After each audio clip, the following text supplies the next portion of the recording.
नमस्ते साथियों, स्वागत है आपका फिर से एक बार आपके प्यारे चैनल स्टडी विद यूनिक पर। आज का हमारा जो टॉपिक है साथियों वो है वर्किंग ऑफ स्पीकर। अब ये स्पीकर काम कैसे करता है? स्पीकर ये हम रोज के लाइफ में बहुत जगह देखते हैं। आपको जो मेरा आवाज सुने आ रहा है वो भी स्पीकर के कारण ही सुनाई आ रहा है, और साथ ही में स्पीकर टीवी में, मोबाइल में, हर जगह डीजे वगैरह हर जगह स्पीकर का यूज अंधाधुंध होता है। और हमें स्पीकर के बिना हम आज के जमाने में तो भी हम कोई भी गाना वगैरह इमेजिन भी नहीं कर सकते, क्योंकि वहां अगर आपको कोई गाना सुनना है तो वहां वो आर्टिस्ट तो आएगा नहीं, समझ गए ना? तो आपको स्पीकर से ही सुनना होगा, क्योंकि रिकॉर्डेड गाने बार बार बजाने का काम स्पीकर ही करता है। तो आज हम जानेंगे स्पीकर के बारे में। तो ये स्पीकर किस तरीके से काम करता है, क्या इसका वर्किंग प्रिंसिपल है। वहां गाना कोई और बोलता है, रिकॉर्डिंग कहीं और होती है और हमें घर पे सुनी आता है।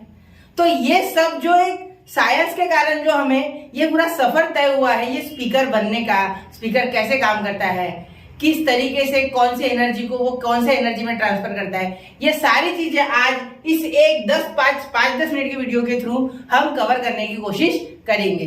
तो चलिए शुरू करते हैं वर्किंग ऑफ स्पीकर। तो सबसे पहले मैं आपको बताना चाहूंगा कि स्पीकर के कुछ टाइप्स होते हैं इस तरीके के। तो स्पीकर को सबसे वो की गई थी 1995 में। 1995 में एक रिवॉल्यूशन आया था स्पीकर में, ऐसा बोल सकते। ये आया था due to the invention of dynamic driver. अब ये डायनेमिक ड्राइवर क्या होता है ये हम देखेंगे थोड़े देर में, रुकिए 2 मिनट।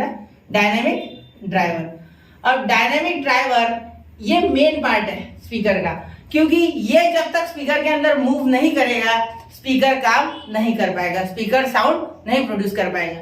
1995 से लेके तो आज तक टिल नाउ 2023 तक कोई भी स्पीकर के डिजाइन में ज्यादा चेंज नहीं आया है, बेसिक डिजाइन वैसा का वैसा है। और इसे इन्वेंट करने वाले शुभ साइंटिस्ट जो थे वो थे Edward Kellogg's and Chester rice.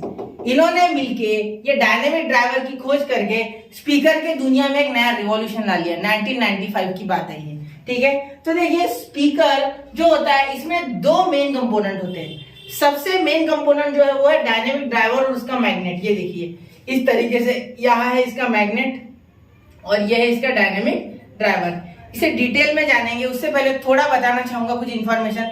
सबसे पहले जब कहीं भी कोई भी साउंड प्रोड्यूस होता है, सपोज हमारे टीवी में या कोई कैसेट आप डालते हो या कोई सीडी प्लेयर में सीडी चलाते हो, तो उस वक्त क्या होता है कि एम्पलीफायर जो होता है वो साउंड को इलेक्ट्रिकल सिग्नल में कन्वर्ट करता है, और वो इलेक्ट्रिकल सिग्नल या बोलो इलेक्ट्रिक करंट वो जाता है टू द कॉइल। ये डायनेमिक कॉइल, डायनेमिक ड्राइवर या वॉइस कॉइल जो भी आप इसे बोलो, तो इसके अंदर जब ये जाता है तब ये एक ट्रांसड्यूसर की तरह काम करता है। मतलब ये एक ऐसा डिवाइस है जो कि इलेक्ट्रिकल एनर्जी को किसी और एनर्जी में, मैकेनिकल एनर्जी में चेंज करता है, और उसी के कारण हमें साउंड सुने आता है। जैसे कि अगर मैं आपको बताऊं कि ये जो मैग्नेट होता है, इस मैग्नेट के डिजाइन से आप अच्छे से समझ पाएंगे कि यहाँ जो मैग्नेट होता है, देखिए यहाँ जो मैग्नेट होता है ये मैग्नेट कुछ इस तरीके से होता है। बचपन में आपने बहुत से स्पीकर अगर शहीद किए होंगे मेरी तरह, मतलब तोड़े होंगे, तो आप जानते होंगे कि स्पीकर का जो मैग्नेट होता है वो बीच में कुछ इस तरीके से होता है, और इसके नीचे भी एक प्लेट होती है और ऊपर भी एक प्लेट लगी हुई होती है। देखो ये है इसकी बैक प्लेट और ये है इसकी फ्रंट प्लेट। तो ये नीचे अगर साउथ पोल है और ऊपर अगर नॉर्थ पोल है साथियों, तो नॉर्थ पोल कुछ इस तरीके से हो जाएगा और ये साउथ पोल के साथ कांटेक्ट वाली प्लेट ऊपर जाएगी, तब यहाँ साउथ पोल रेगुलर रहेगा, साउथ पोल नहीं हटेगा, ठीक है। मतलब एक टाइम पे 2 पोल्स, देखो इस तरीके से कुछ होगा, वो यहाँ होगा हमारा साउथ पोल और यहाँ होगा नॉर्थ पोल, तो कुछ इस तरीके से बनेगा। देखो यहाँ और ये, तो ये पूरा पार्ट जो है ये प्लेट से ढका हुआ रहेगा, ये हो जाएगा हमारा नॉर्थ पोल, ठीक है। और नीचे से जो आ रहा है ये है साउथ पोल। मतलब इसके पीछे एक प्लेट जो है, इसके पीछे की प्लेट जो है उस प्लेट से जो ये वाला पार्ट है ये ऊपर आके यहाँ साउथ पोल बनेगा। मतलब नॉर्थ पोल और साउथ पोल एकदम आजू बाजू, और बीच की जो जगह मिल रही है आपको, जिसे मैं ब्लैक कलर से मार्क कर दूं, तो इसके अंदर ये कॉइल फंस जाता है, क्योंकि ये कॉइल देखिए सिलेंड्रिकल होता है जिसमें copper wire, insulated copper wire लपेटी जाती है, और ये जो है इसकी 2 तारे, ये हम इलेक्ट्रिकल सिग्नल जो है या इलेक्ट्रिकल इंपल्स जो है, इलेक्ट्रिकल करंट जो है इसी में रिसीव करता है, जिसके कारण इस कॉइल में करंट प्रोड्यूस होगा, और ये कॉइल ऊपर नीचे इस तरीके से ऑसिलेटरी मोशन करेगी, जिस कारण से जो स्पाइडर है, देखो अब मैं आगे आपको बताऊंगा, जिस कारण से ये जो स्पाइडर है इस पे फोर्स लगेगा, मैकेनिकल एनर्जी लगेगी, जिस कारण से ये जो स्पाइडर है ये आगे इस कोन को, ये कोन जो होता है एक एयर टाइट या सराउंडिंग तरीके से, मतलब इसे इस तरीके से लगाया जाता है कि ये एयर टाइट होता है, ये किसी भी हाल में वहां से हिल नहीं सकता है। देखो कभी कभी आपका अगर ये कोन फट जाए, जैसे आप बोलते हो स्पीकर फट गया तो आवाज थोड़ा अलग तरीके से आता है या सही आवाज नहीं आता, तो ये इसी के कारण, क्योंकि ये क्लियर आवाज तभी तक देगा जब तक ये एयर टाइट है या ये पूरी तरीके से पैक है। ठीक है, ये गैसकेट है जो इसे पैकिंग देती है, क्या देती है? पैकिंग। और ये डस्ट कैप का काम है इस कॉइल को बचाना डस्ट से, वरना इसमें अगर डस्ट अटक गई तो ये अच्छे से काम नहीं कर पाएगी। तो ये कॉइल ऑसिलेट होने के पीछे एक ही कारण है, क्योंकि यहाँ फैराडेज लॉ के कारण ये क्या होगी? ऑसिलेट होगी। क्योंकि यहाँ इस कॉइल पे जब करंट फ्लो होगा तो यहाँ नॉर्थ पोल साउथ पोल बनेगा, जो कि इस तरीके से बनेगा, इस तरीके से यहाँ बाहर बनेगा, और यहाँ ऑलरेडी ये मैग्नेट का नॉर्थ साउथ पोल होगा, जिस कारण से इसमें अट्रैक्शन और रिपल्शन दोनों होगा, जिस कारण से ऊपर नीचे ऑसिलेट करेगा और ये स्पाइडर हिलेगा। स्पाइडर के जो वाइब्रेशन है या मैकेनिकल एनर्जी है जो ट्रांसफर होगी इस कोन में, और कोन से साउंड बनेगा। कोन से क्या बनेगा? साउंड बनेगा। और कोन से साउंड बनाने के पीछे का रीजन, कोन क्या करेगा? ये जो कोन है, ये यहाँ पे जो एयर प्रेजेंट होगी, एयर, ठीक है, इसके मॉलिक्यूल्स को क्या करेगा? इसके मॉलिक्यूल्स को एक्साइट करेगा, इसे एनर्जी देगा, तो उस एनर्जी के कारण हमें साउंड हमारे कानों तक आके सुना जाएगा। ठीक है, क्योंकि हमारे कान के अंदर जो ईयर ड्रम है उसमें वाइब्रेशन जाएंगे। क्या जाएंगे बच्चों? वाइब्रेशन। क्या जाएंगे साथियों? वाइब्रेशन। तो ये वाइब्रेशन जब जाएगी उसमें, तो यहाँ से बना हुआ साउंड हमें उधर सुनाएगा। लेकिन इसमें देखो, यहाँ से इसने बना तो दी, ठीक है, वेव्स, लेकिन क्या सिर्फ आगे मोशन हो रहा है? नहीं, आगे पीछे दोनों मोशन हो रहे हैं, जिस कारण आगे ही नहीं सिर्फ पीछे भी वेव्स बनेगी। और इस पीछे के वेव्स को रोकने के लिए हम इसमें बॉक्स लगाते हैं। क्या लगाते हैं? बॉक्स। चाहे तो हम एक बैफल भी लगा सकते हैं। बैफल यानी क्या? और बैफल यानी बड़ी सी शीट। अब बड़ी सी शीट लगाना हर जगह पॉसिबल नहीं है, जिस कारण से हम एक बॉक्स लगाते हैं। बॉक्स के अंदर हमेशा स्पीकर को पैक रखा जाता है, और कभी कभी किसी स्पीकर में आप देखते होंगे कि स्पीकर का डिजाइन इस तरीके से होता है, या होता है स्पीकर और या और एक छोटा सा छेद दे देते हैं। तो ये छेद किस लिए होता है? यहाँ से जो बैक वाली एनर्जी बनी, ये देखो बैक वाली एनर्जी जो बनी, बैक में जो आवाज गया, उस आवाज को इस तरीके से पलटाया जाता है, उसे टर्न किया जाता है या रिफ्लेक्ट किया जाता है, जिस कारण से यहाँ से भी हमें साउंड आए और ये दोनों साउंड मिलके हमें अच्छा आवाज दे। ठीक है, अगर इस तरीके से अगर एक स्पीकर को हम छोड़ दे तो यहाँ बास खत्म हो जाएगा। क्या खत्म हो जाएगा? बास, जिसे हम बेस कहते हैं।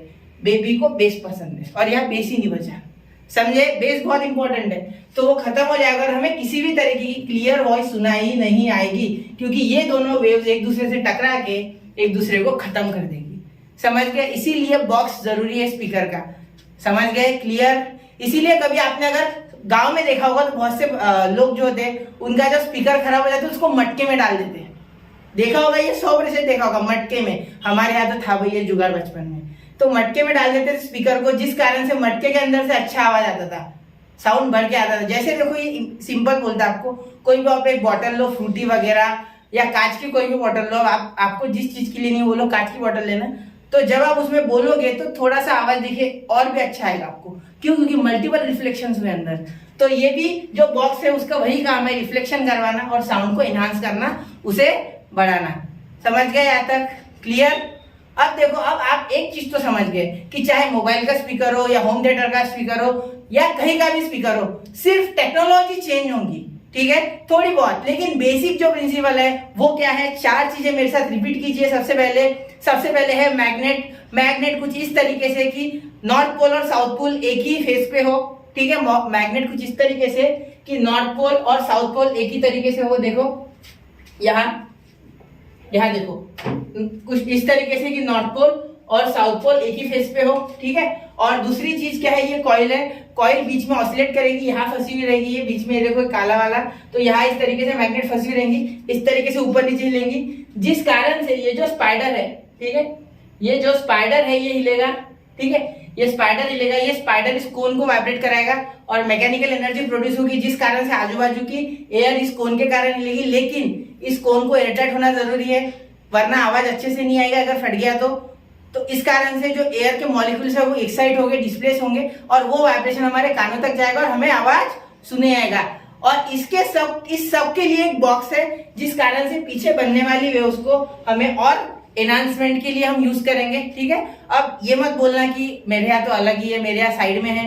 तो हर एक कंपनी अपना अलग जुगाड़ लगाती है क्योंकि वहां स्पेशल साउंड इंजीनियर बैठे हैं। वो एक स्पीकर बनने से पहले उसे बहुत जगह टेस्ट किया जाता और साथ ही में अच्छे से अच्छे क्वालिटी कस्टमर को हर कंपनी डिलीवर करना चाहती है क्योंकि कट थ्रोट कंपटीशन बन चुका है। ठीक है, तो इसी तरीके से स्पीकर एक बेसिकली वर्क करता है।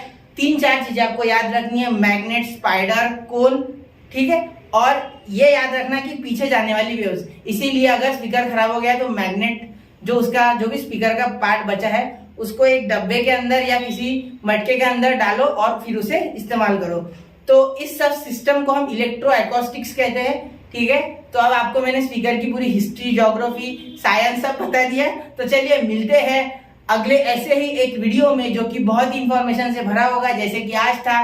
तो इस एफर्ट को आप लोगों ने ही सराहा है और आप हमेशा सराहेंगे, इसी उम्मीद के साथ मिलते हैं अगले लेक्चर में। तब तक के लिए पढ़ते रहे, आगे बढ़ते रहे। पढ़ने की उम्र नहीं होती, इंफॉर्मेशन लेने की उम्र नहीं होती। जय हिंद, जय भारत।